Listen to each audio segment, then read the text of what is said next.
Welcome everyone. Welcome to Delaware County, and we're celebrating our Italian heritage at the Italian Festival in Delaware County, Pennsylvania. And I'm Cynthia Goch, and today we've got you cooking. Got you cooking. And I'm the author of Mamma Mia Cucina, and it's a collection of family recipes that my grandmother and I put together. And my great-grandmother was a professional cook in Rome, and she passed on her recipes, and through the generations, this is 5 generations of cooking right here. And my grandfather is from the Abruzzi region, and he came to this country when he was 17 years old. Yes, 17. He made a land purchase, and the land continues to grow. The wealth of that land continues to grow. So my parents were given their plot of property next to theirs, and then there was an enormous garden, and it was organic at the time, and so I grew up canning tomatoes and learning food preservation, and everything was fresh. So today I'm going to demonstrate a marinara sauce, and I have the opportunity to partner with DeLello's, and I'm using some of their products today. Yes, they're excellent products. So we have some pasta here. I'm not cooking the pasta today because we're in the outdoors, but I am demonstrating the tomatoes, which we have here. And they're whole peeled tomatoes. Everything is imported from Italy. And also some extra virgin olive oil. And the olive oil is the first press. Okay? And then we have some coffee. Cafe Espresso. Yes. So we have some very nice products, and thank you, DeLello's. So we have the opportunity to share a recipe as well as some wonderful products. And DeLello's is a family-owned business company, and they're based out of Jeannette, Pennsylvania, which is in the Pittsburgh area. So today, pardon me? Yes. So we're going to get our pot going. Okay?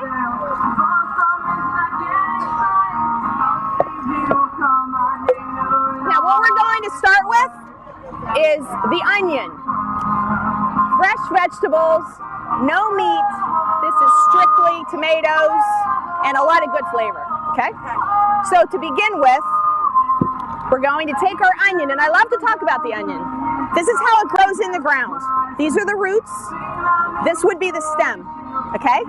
So when it's growing in your garden, and I was a little girl like you, I used to go into my grandfather's garden and pick the onion. And you would have green stems growing out from the garden, and then the roots going into the ground. Take our root and just slice that onion in half. This is a big onion. This is a Vidalia, and the Vidalia is the sweetest of the onions. I love it, and they're in season right now. So you take your onion as we cut it, and you start peeling it. Okay? Just like this. Onions have a lot of layers, just like we do. And you start peeling them back. Okay? And that's what we're left with. Now, to cut the onion, place it down, take your knife. I happen to be using a ceramic knife, which I love because they're very, very sharp. But they will chip. So be careful when you're using them. I wouldn't recommend these for meats or bones or anything like that. But if you're chopping vegetables, it's great. So you take your onion, and we want to start chopping this up. So we're going to slice it about a ½ inch to the root, about right here. Can everybody see? This is also really nice and easy to do this because when you're cutting onions, you know how those juices come up and they splatter and you start crying and your eyes are burning? So this way, the juices are not splashing up because the cut side is down. Okay? So look, it's all held together by the roots. Okay? Then we're going to take it the opposite way and cut it this way. And we've got chopped onions. How easy is that? Can everybody do that?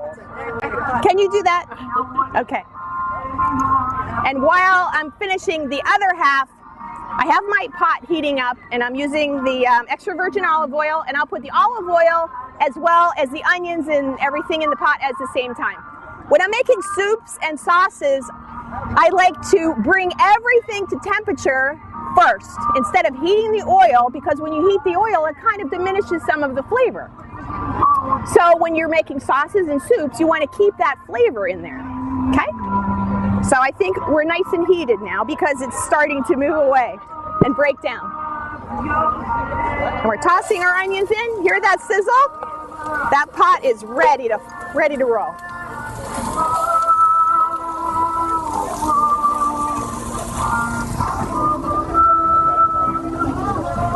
Okay, we'll turn it down just a little. When you're cooking onions and garlic, the onions, you want them to caramelize, which means they turn a light color. If they burn, you really don't want to use that in your sauces. If the garlic burns, throw it away and start again, because it creates a bitterness in your sauce. So we Italians love our sauce. In Philadelphia, of course, it's the gravy, but whatever you want to say, tomatoes are tomatoes and we love it, right? Okay, now I'm just going to finish off the other half. And there will be a test after this, so. Kidding. Taking notes. All right, good. Take good notes. Okay, same thing. All right. So leave about a half of an inch to the top. When you're cutting, very, very important. Don't put your fingers like this on your onion or whatever else you're chopping. Pull your fingers back so you don't get your fingertips. And as I say, if you see me doing it, don't do what I do, but that's the knife lesson today. And I'm holding it this way for right now to hold it into place as I'm cutting. But you will see me pulling my fingers back because it does happen. Okay? Just like this. And also, I want to show you another little knife tip. People tend to hold their knife like this, and then they want to chop. The proper way to hold your knife is this way. Put it in your hand, put your knife across your hand, put your thumb here, take your index finger, and it should create a rocking motion. Then you put your fingers under your handle. So when you do that, your knife is actually doing the work and not you. Because when you hold it like this, you're using the muscle power. When you do this, you're actually guiding your knife, just like you would guide a golf club or a tennis racket. Same thing. And as you're cooking your onions, you want to really get in there and stir them up from time to time so they don't burn. Okay? Now we're going to take it across, and I'm holding my fingers back.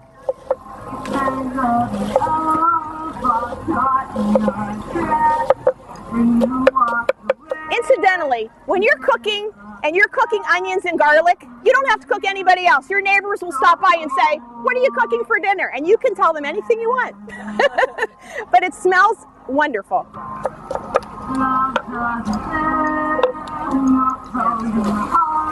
And we like a lot of onions. This is a really gigunda onion, but that's good because it's more flavor. When you want to add flavor, you kick up the onion, you kick up the garlic, and you're good to go.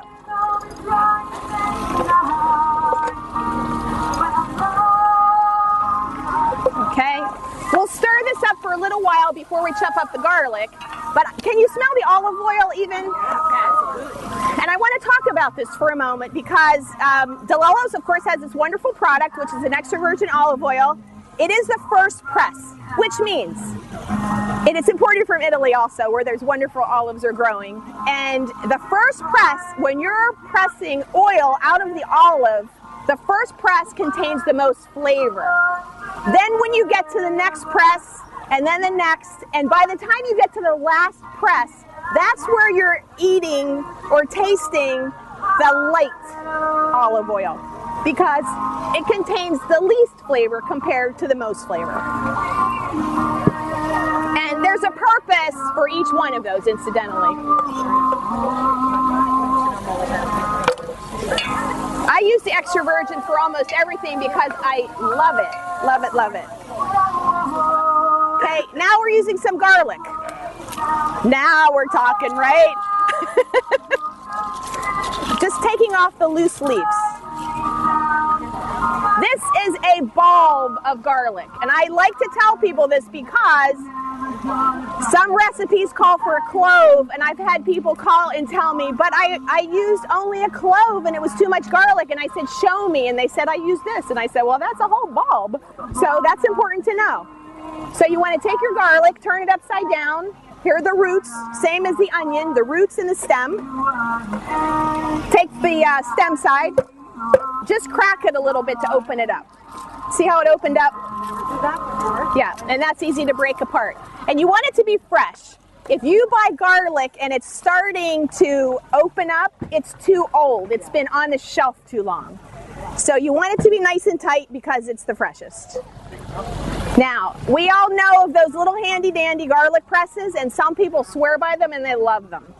You can use that, that's fine. But I'm going to show you the old-fashioned way of really mincing your garlic. You take a clove. Here we come. We want to get Come on in, everybody. Having some rain, and I know there's a rainbow after this, so you take your clove. Everybody see this? And you take your knife and you just give it a smack with the fist of your hand. What that does is it releases the skin of the garlic cloves as well as flavor. That little technique really goes a long way. So you do it again. Okay?